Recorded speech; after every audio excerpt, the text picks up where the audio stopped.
A game of brain. अब क्या होता है कि जब भी हम कोई ऐसा रिजेक्शन फेस करते हैं, चाहे से शुरू होते हैं, क्योंकि हम रिजेक्शन को एक सिचुएशन की तरह नहीं, अपनी पर्सनल, जैसे कि आप सोच के बैठ जाते हो मैंने क्या किया, एंड सब मुझे रिजेक्ट कर देते हैं। Why this a small two-letter word no hurts a lot, whether it's rejection or it's someone ignoring you, or you just moved on from someone. Every time this letter hurt you, and this pains so much that it reaches your heart also. Well, hi everyone and welcome back to my channel again. So आज का हमारा जो topic रहने वाला है वो आप समझ ही गए होंगे किस टॉपिक पर मैं आज बात करने वाली हूँ. That is rejection.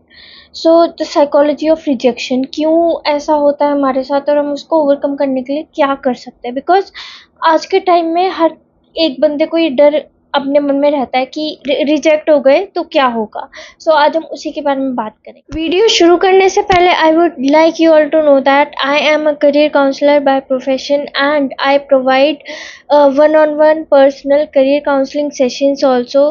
This are for those जो कि अभी कोई स्ट्रीम 11th में स्ट्रीम चूज करनी है, आपको नहीं समझ में आ रहा है, या फिर 12th के बाद क्या कोर्स ऑप्ट करना है नहीं समझ में आ रहा है, या फिर आप अगर कोर्स स्विच करना चाहते हो तो भी I provide a full on guidance for that. Here are my details. You can reach me out and I will share you my details over there. So let's get back to the video. So starting with कि हमारे साथ ये सब क्यों होता है. So it's a game of brain. अब क्या होता है कि जब भी हम कोई ऐसा रिजेक्शन फेस करते हैं, चाहे किसी इंसान के थ्रू हो या फिर कोई जॉब इंटरव्यू हो, कोई कैसा भी रिजेक्शन अगर आप फेस कर रहे हो, सो वो सिर्फ एक रिजेक्शन की तरह नहीं रह जाता. It feels like physical pain. मतलब when we get hurt physically, so कैसा लगता है, सो वही यहाँ पर आप फील करते हो एक फिजिकल पेन की तरह. ये जो रिजेक्शन होता है ये सिर्फ हमारी सैडनेस तक ही नहीं रह जाता, it hurts us as well. अब मैं आपको बताऊंगी कि ये पर्सनली हम क्यों फील करते हैं.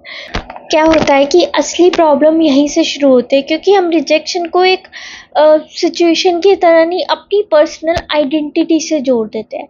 जैसे कि फॉर एग्जांपल आपको कंपनी ने रिजेक्ट किया तो यू विल थिंक मैं कैपेबल नहीं हूँ, या फिर किसी ने इग्नोर किया तो आप क्या सोचोगे अपने मन में कि मैं इम्पोर्टेंट नहीं हूँ. बट द पॉइंट है इस कि जो रिजेक्शन होता है वो सिर्फ एक डिसीजन होता है, एंड हम लोग क्या करते हैं, हम उसे अपनी वैल्यू बना देते हैं. एंड इसके बाद आता है ओवर थिंकिंग पार्ट. जैसे कि आप सोच के बैठ जाते हो मैंने क्या किया, एंड सब मुझे रिजेक्ट कर देते हैं, मेरे साथ ही क्यों होता है. सो ये लूप चलता रहता है एंड हम उस पर फंसते चले जाते हैं. Now coming to the mindset shift and solution क्या है इस चीज़ का, कैसे आप रिजेक्शन से डील कर सकते हो. सबसे पहली चीज़ हमें ये ध्यान रखनी है कि जब भी हमें रिजेक्शन मिले हमें ये लाइन हमेशा याद रखनी है, एंड दैट इज़ कि this is not about my worth, it's about that fit. क्योंकि हमें हर जगह फिट होने की ज़रूरत नहीं है, एंड हमें होना भी नहीं चाहिए. Rejection is also a part of life. कुछ जगहें लिटरली ऐसी होती है कि जहाँ से आप रिजेक्ट होते हो वो आपकी बेटर के लिए ही होता है, क्योंकि मे बी आपको नहीं पता होता कि उस टाइम आपके लिए रिजेक्ट होना अच्छा है, उससे कोई बेटर चीज़ आपके लिए वेट कर रही होती है. So take rejection as a positive thing.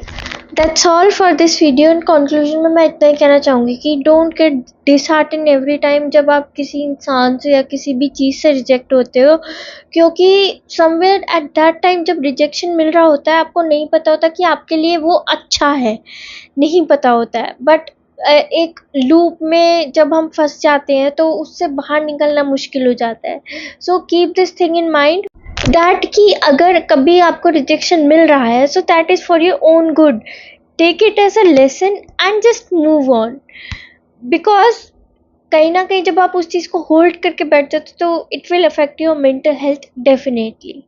That's all for this video. I hope you will like this, and अगर आपको अच्छा लगे, थोड़ा सा भी हेल्प किया हो, Don't forget to hit the like button and do subscribe to my YouTube channel.